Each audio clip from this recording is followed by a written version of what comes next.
Congratulations on getting the Karnataka CET 2026 results. I'm sure you people would have done very well. If not, then this video is definitely for you. And also, the people who have done well, kindly go through the video and move forward for your CET counselings now.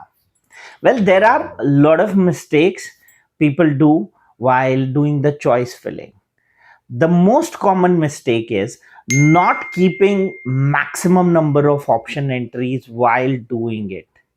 Well, if I have heard about 10 colleges, I would definitely not put only those 10 colleges. Rather, I will put other colleges as well, which might not be equivalently on the top list, but yes, competitive enough to get in my rank.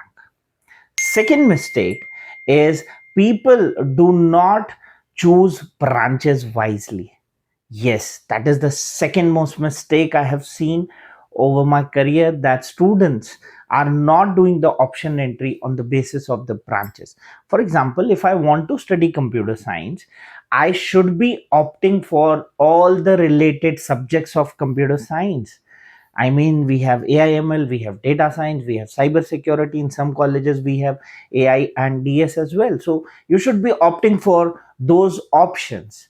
Number three, while doing the choice filling, you should make sure the priority colleges are always on the top, and the colleges which are under less priority should follow that.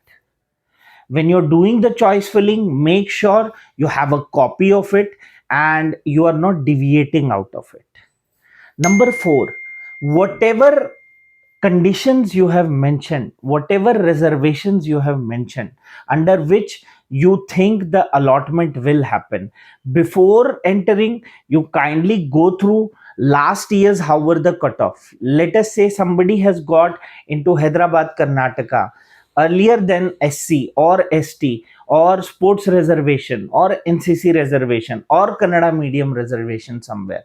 You should be opting in that way itself. Remember that you might be having 4 or 5 reservations, but the allotment would happen only with one reservation at a time.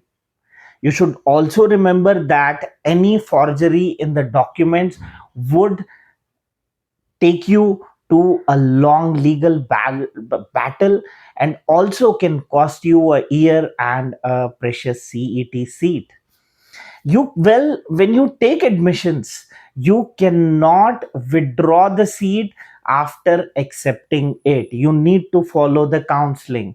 I mean, if you do not want a seat, reject it, don't accept it and pay the fees, because once you get inside the counseling and you participate throughout the second and third round, you do not have an exit option in CET. If you do that, they will debar you for the next year as well. Well, this was out from us regarding whatever I could give you in this video for CET. But if you want my team to reach out and help you, kindly reach us, kindly call us, or comment below. We will definitely try to do our level best for you. For now, all the best for your counselings, and congratulations once again. Reach us out if you need anything. Bye bye.